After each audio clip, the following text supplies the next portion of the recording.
Assalamualaikum warahmatullahi wabarakatuh. Alhamdulillahirrabbilalamin. Anak-anakku yang ibu sayangi dan ibu cintai, hari ini kita akan melanjutkan pelajaran kita masih tentang bab statistika. Hari ini kita akan melanjutkan untuk belajar ukuran pemusatan, min, median, dan modus. Ibu berharap dengan tayangan video ini kalian bisa memahami apa yang akan Ibu uraikan dengan lebih baik. Pengertian ukuran pemusatan. Apa itu ukuran pemusatan? Ya, statistika selalu berhubungan dengan data. Kalian masih ingat pengertian tentang statistika?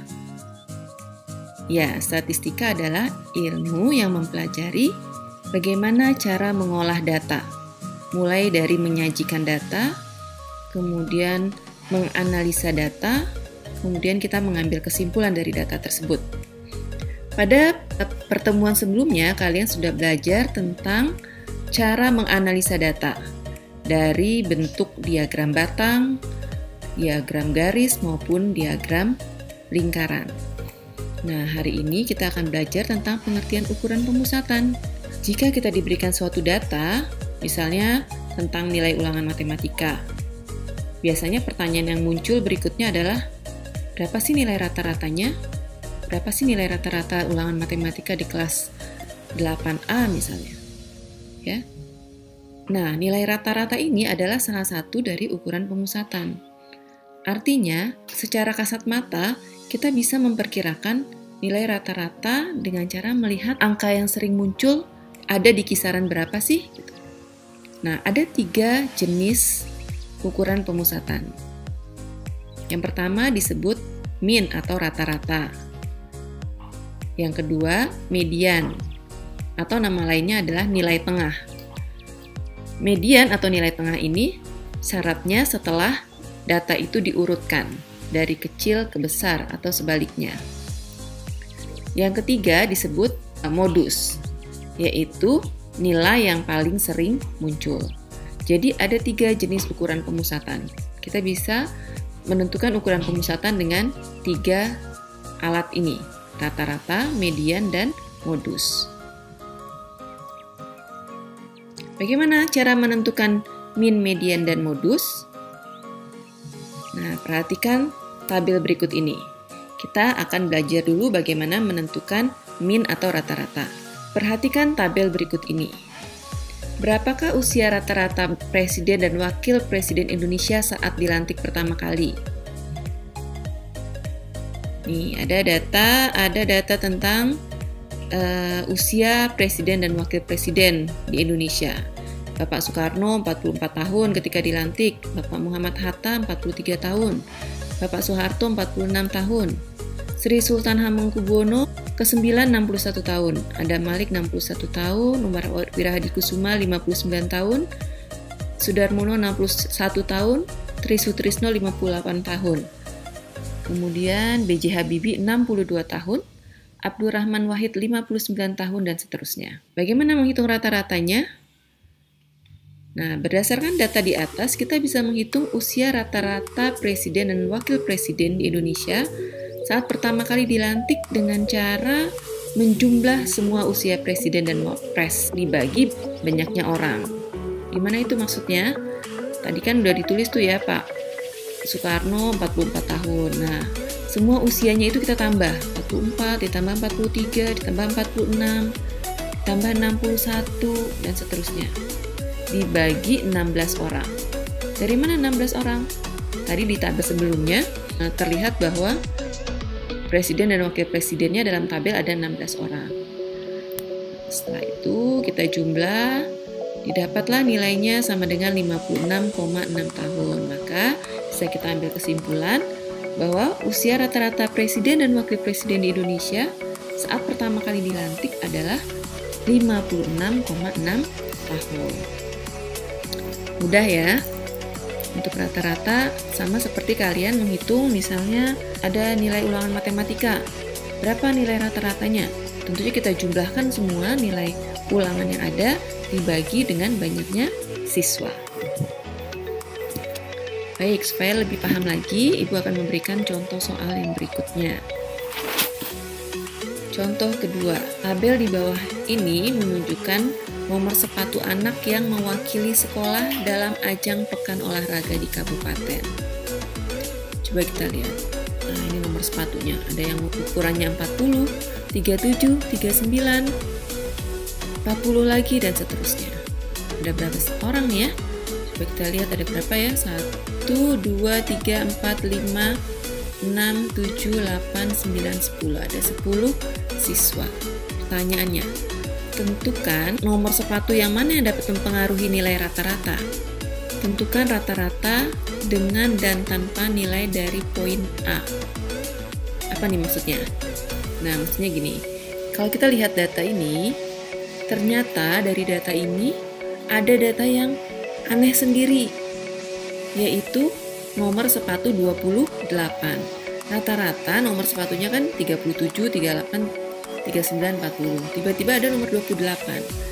Nah, maka nomor 28 ini adalah nomor sepatu yang dapat mempengaruhi nilai rata-rata. Jadi pertanyaan yang A kita jawab adalah nomor sepatu yang berukuran 28.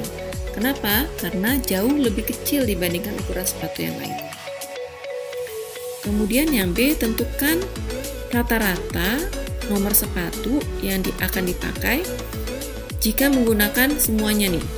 Nomor 28 ikut dimasukkan. Berapa rata-rata nomor sepatunya?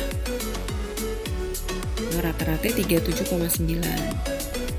Jadi rata-rata tanpa data 28 adalah 351 dibagi 9 sama dengan 39. Jadi perhatikan bahwa rata-rata dengan dan tanpa mengikut sertakan 28 dalam kumpulan data memiliki nilai yang berbeda. Nah, sebaiknya bagaimana? Sebaiknya nomor 28 tidak kita gunakan ya untuk menghitung nilai rata-rata untuk kasus seperti ini. Contoh yang berikutnya. Contoh ketiga.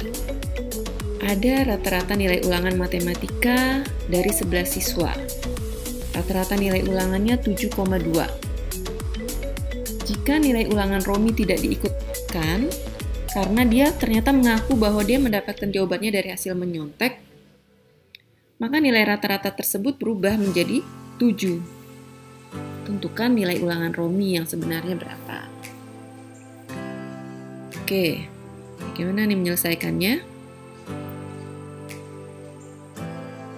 Kita lihat, rata-rata atau min sama dengan jumlah nilai seluruh data dibagi banyaknya data. Ini rumus rata-rata ya. Rata-rata atau min adalah jumlah nilai seluruh data dibagi banyaknya data. Kita jumlahkan. Kalau siswanya 11 orang, berarti jumlah nilainya adalah 7,2 dikali 11. Kok bisa? Karena rata-ratanya 7,2 kalau orangnya 11. Ya, berarti kita kalikan. 7,2 dikali 11 sama dengan 79,2. Dari rumus ini ya, jadi jumlah nilai keseluruhan adalah rata-rata dikali banyaknya data. Rata-ratanya 7,2 dikali banyaknya data adalah 11 siswa. Maka jumlah nilainya kalau digabung semua 11 siswa itu menjadi 79,2. Nah, sementara kalau nilainya Romi tidak kita masukkan, berarti kan ada 10 siswa saja. Ya, dikurangi Romi. Maka jumlah nilainya menjadi 7 dikali 10. Kok bisa 7, Bu? Di sini dari soal tadi, jika nilai ulangan Romi tidak diikutsertakan, maka nilai rata-rata jadi 7. Nah, maka jumlah nilai 10 siswa itu jadi 7 dikali 10 sama dengan 70. Berarti kita bisa menentukan nilai ulangan Romi yang tidak diikutsertakan itu adalah 9,2. Tinggi ya nilainya, tapi ternyata hasil mencontek. Ya. Baik, contoh yang keempat. Nah, ini sekarang contoh soal tentang rata-rata gabungan. Rata-rata tinggi siswa pria 160 cm dan rata-rata tinggi siswa wanita 155 cm. Jika banyak siswa semuanya 40 orang dan rata-rata tinggi seluruhnya 157 cm, tentukan berapa banyak siswa pria dan berapa banyak siswa wanita. Wah, sudah mulai susah nih soalnya. Oke, kita coba selesaikan ya. Kita misalkan P adalah banyaknya siswa pria, W adalah banyaknya siswa wanita. Maka, kita bisa menulis seperti ini. Jumlah tinggi siswa pria dan siswa wanita, kalau di jumlah seluruhnya, dibagi jumlah siswa pria dan wanita, sama dengan 157. Maksudnya apa sih, Bu? Jadi kalau yang atas itu jumlah tingginya, kalau yang bawah adalah jumlah orangnya, ya. Jumlah orangnya, jumlah semua siswanya kan 40 orang kan, sehingga kita bisa menulis 160P ditambah 155W dibagi P tambah W sama dengan 157. 160 dari mana? Ini tinggi siswanya kan 160. Sementara jumlah siswanya berapa orangnya kita belum tahu, maka kita lambangkan dengan P. Jadi di sini P adalah banyaknya siswa pria. Jadi ini 160P itu maksudnya 160 dikali P ditambah 155W atau 155 dikali W. 155 dari mana? Dari soal bahwa tinggi wanita 155. W-nya adalah permisalan untuk banyaknya siswa wanita. Dibagi P dan W, dibagi banyaknya siswa pria ditambah wanita. Sama dengan 157. 157 ini apa? Ini adalah rata-rata keseluruhannya. Jadi rata-rata semua pria dan wanita 157. Kemudian bagaimana menyelesaikan aljabar seperti ini? Kita gunakan cara mengali silang ya. 160P ditambah 155W sama dengan 157 dikali P tambah W. Nih, 157 dikali P tambah W, kita kali silang ya. Hasilnya sama dengan 160P ditambah 155W sama dengan 157P ditambah 157W. Nah, dekatkan yang mempunyai variabel sama. P dengan P, W dengan W, sehingga didapat 160P dikurang 157P sama dengan 157W dikurang 155W. Ini yang kita kenal dengan pindah ruas ya. 157P ini tadinya di sebelah kanan sama dengan, kita pindahkan ke sebelah kiri sehingga tandanya jadi berubah minus. Begitu juga yang ini 155W tadinya di sebelah kiri tanda sama dengan, kita pindahkan ke sebelah kanan sehingga tandanya menjadi minus. Sehingga kita dapatkan berapa? 160 dikurang 157? 3 ya. Jadi 3P sama dengan 2W. 2 dari mana? Dari sini 157 dikurang 155. Nah, jadi kemudian bagaimana perbandingan P banding W? P banding W bisa kita tulis seperti ini, sama dengan 2 banding 3. Kok bukan 3 banding 2, Bu? Ya, ini kalau kita kali silang lagi, hasilnya harus sama dengan di atas. Ya, jadi P banding W sama dengan harus ditulis 2 banding 3. Kalau kita kali silang, jadi 3P sama dengan 2W. Ya, atau dengan kata lain, P banding W sama dengan 2 banding 3. Selanjutnya, kita bisa menghitung berapa banyaknya siswa pria. Dari perbandingan ini kita lihat P-nya 2, W-nya 3. Berarti untuk pria 2/5. Kok 2/5? Karena jumlah perbandingannya seluruhnya adalah 5. Ya. Jadi 2/5 dikali 40 sama dengan 16 siswa. Begitu juga yang wanitanya. Banyaknya siswa wanita berarti 3/5 dikali 40 sama dengan 24 siswa. Baik, selanjutnya adalah kita akan belajar tentang median dan modus. Apa itu median? Median tadi adalah nilai tengah setelah diurutkan. Nah, Ibu punya soal nih. Langsung kita ke contoh soal ya. Berikut adalah skor menyanyi dari 10 orang peserta pada babak semifinal. Tentukan median dan modus dari data tersebut. Ini datanya. Perolehan skor menyanyi, ada yang dapat 120, ada yang dapat 135, ada yang dapat 160, dan seterusnya. Ada 10 orang. Untuk mencari median adalah mengurutkan data dari kecil ke besar. Kita urutkan. Yang terkecil mulai dari skor 90, 105, 120, 125, dan seterusnya sampai 205. Kita periksa lagi, apakah benar datanya ada 10, 1, 2, 3, 4, 5, 6, 7, 8, 9, 10. Di sini juga 1, 2, 3, 4, 5, 6, 7, 8, 9, 10. Karena datanya ada 10, maka median terletak di antara data ke-5 dan ke-6. Ya, ini adalah letak dari median. Terletak antara data ke-5 dan ke-6. Ya, di sebelah kiri ada 1, 2, 3, 4, 5 data, sebelah kanan juga 5 data. Jadi median selalu membagi data menjadi 2 sama besar, ya. Sama besar jumlahnya maksudnya sama kanan dan kiri. Nah, berarti mediannya adalah nilai rata-rata. Nilai rata-rata dari data ke-5 dan ke-6. Data ke-5-nya berapa nilainya? 135. Data ke-6-nya 145. Sehingga kita tulis sama dengan 135 ditambah 145 dibagi 2.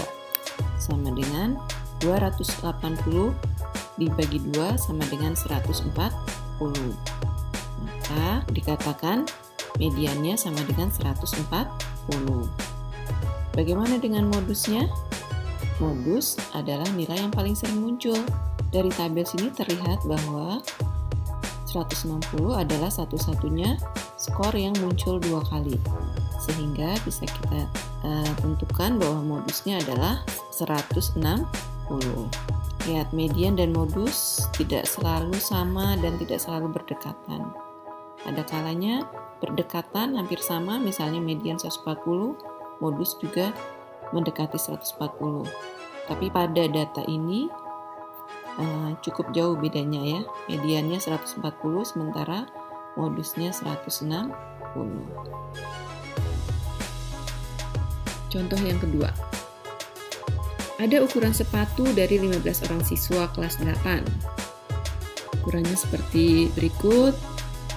Nah, tentukan median dari data tersebut dan tentukan modus dari data tersebut. Seperti tadi, untuk menentukan median, kita urutkan dulu datanya dari kecil ke besar. Mengurutkannya hati-hati ya, jangan sampai ada yang terlewat. Coba kita hitung apakah benar datanya sudah 15. 1, 2, 3, 4, 5, 6, 7, 8, 9, 10, 11, 12, 13, 14, 15. Oke, yang kita tulis 1, 2, 3, 4, 5, 6, 7, 8, 9, 10, 11, 12, 13, 14, 15. Sudah benar ya, datanya ada 15. Setelah itu, karena datanya 15, maka mediannya berada tepat di data yang ke-8. Mana data yang ke-8? Nah, data yang ke-8. Lihat, median selalu membagi kanan dan kirinya sama. Ini kanannya di sebelah kiri berarti ada 7 data, dan di sebelah kanan juga ada 7 data. Nah, jadi mediannya adalah tepat di data ke-8. Berapa nilainya di data ke-8? Nilainya adalah 38. Ya. Perhatikan, ini data ke-8, nilainya 38. Jadi mediannya adalah 38. Bagaimana dengan modusnya? Tinggal kita lihat saja. Angka berapa yang paling sering muncul? Kita lihat nih. Berapa? Iya, betul. Jadi modusnya adalah 39 karena angka 39 paling banyak muncul, yaitu sebanyak 5 kali. Baik, kita lanjut ya. Contoh yang ketiga. Ini adalah perolehan nilai ulangan matematika di kelas 8J. Tentukan min, median, dan modus dari data tersebut. Nih, bagaimana nih baca datanya? Nah, ini nilai matematika nih. Nilai yang dapat nilai 55 ada 5 orang. Yang dapat nilai 60 ada 7 orang. Yang mendapat nilai 65 6 orang. Yang nilainya 76 orang. Yang mendapat nilai 75 5 orang. Yang dapat nilai 80 9 orang. Yang mendapat nilai 85 7 orang. Bagaimana menentukan minnya? Oke, untuk menentukan min atau rata-rata, berarti kita mengalihkan semuanya, menjumlahkan. Dikali kemudian dijumlah. 5 dikali 55, 7 dikali 60, 6 dikali 65, dan seterusnya. Dibagi frekuensinya nih. Dibagi 5 tambah 7 tambah 6 tambah 6. Ya. Nah, frekuensi ini kalau dijumlah sebenarnya adalah jumlah seluruh siswa di kelas 8J.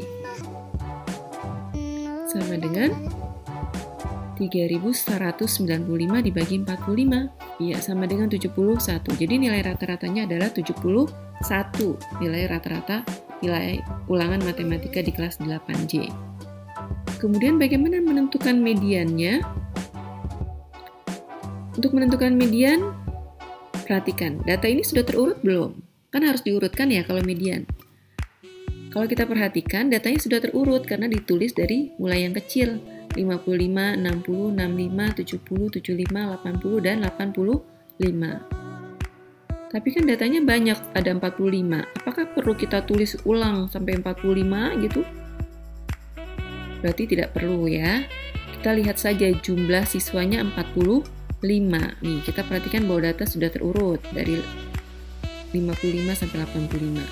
Kemudian jumlah datanya, jumlah siswanya 45. Kalau 45 siswa dideretin, tengah-tengahnya ada di mana ya? Nah, tengah-tengahnya ada di data ke-23. Berapa nilai data ke-23? Gimana caranya? Coba lihat. Ini yang dapat nilai 55 itu adalah data ke-1 sampai ke-5. Ya. Yang dapat nilai 60 adalah data ke-6 sampai ke-12. Bisa lihat 6 sampai 12. Nah, yang dapat nilai 65 berarti dilanjutkan. Data ke-13 sampai 18.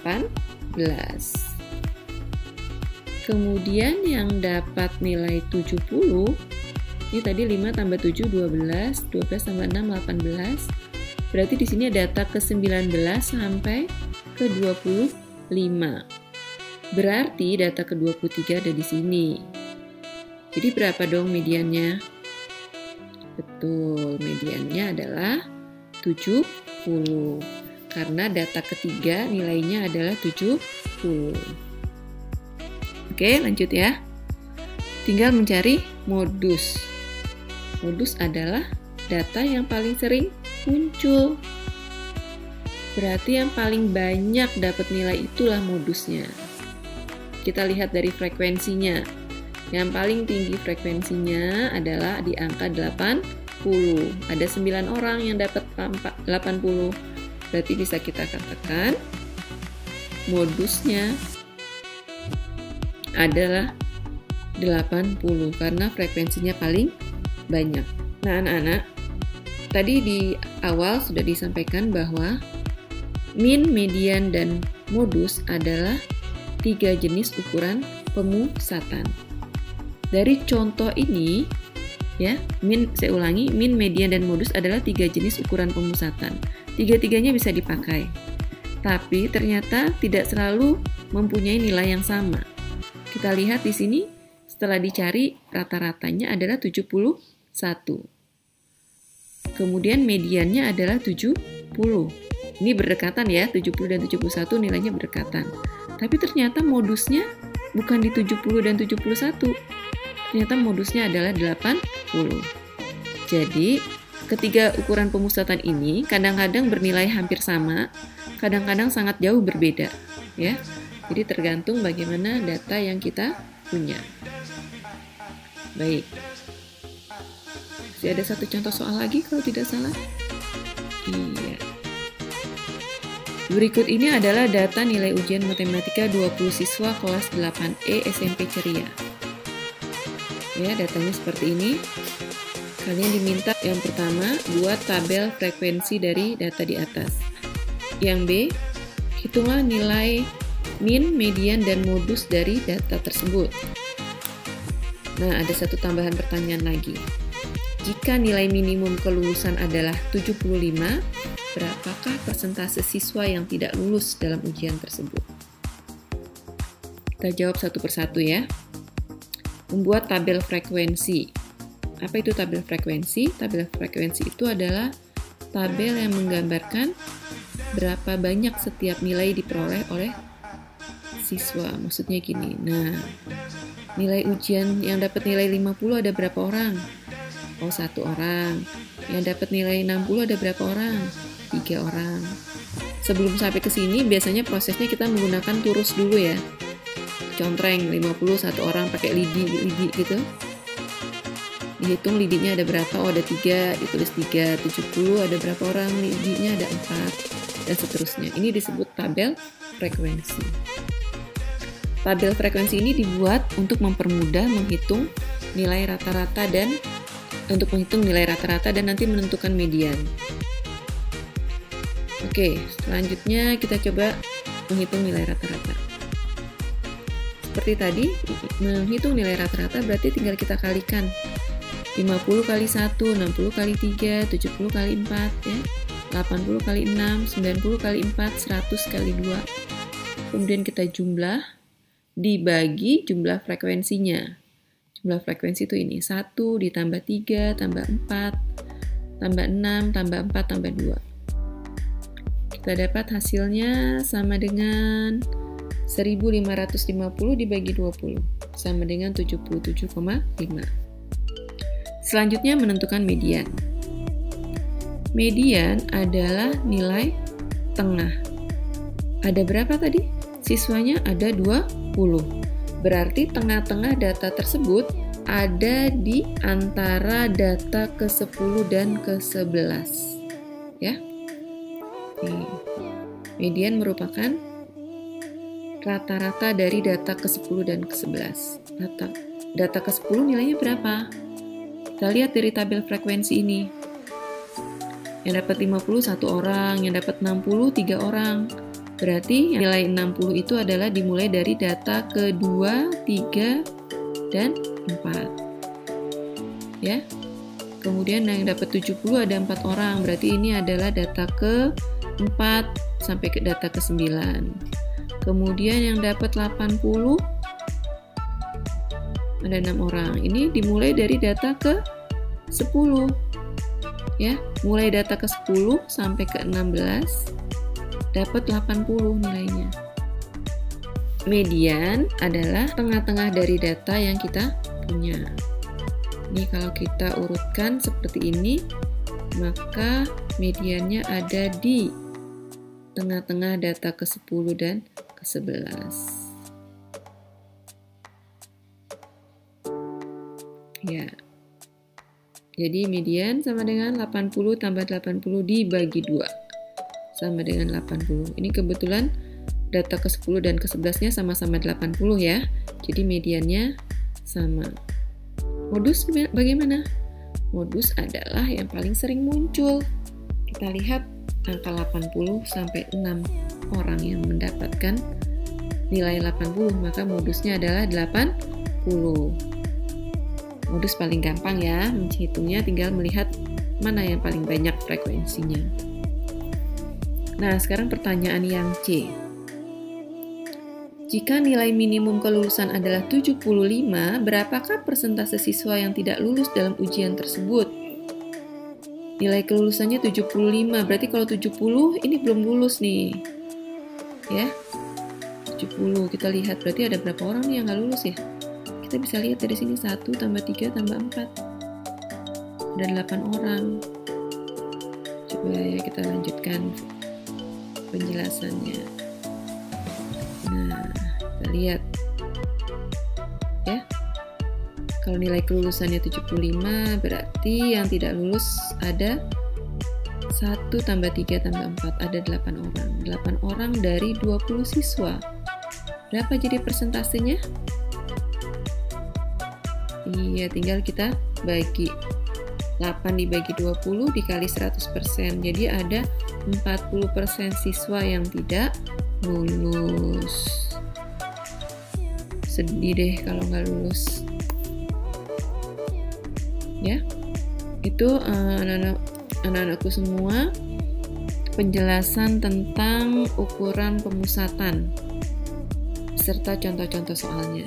Mudah-mudahan kalian bisa mengerti dan bisa memahami apa yang Ibu jelaskan. Seperti biasa, supaya kalian lebih paham lagi, harus ada latihan ya. Jangan lupa tugasnya dikerjakan. Latihan soal di buku tulis, di buku latihan kalian. Kemudian kalian foto dan dikirimkan ke WA Ibu seperti biasa ya. Lebih cepat lebih baik ya. Pasti nilai yang lebih cepat, benar nilainya akan sempurna dibandingkan yang berlambat-lambat dalam mengumpulkan soal. Sampai di sini penjelasan Ibu. Kita ucapkan alhamdulillahirobbilalamin. Semoga bermanfaat. Mohon maaf jika ada salah. Billahi taufik wal hidayah. Wassalamualaikum warahmatullahi wabarakatuh.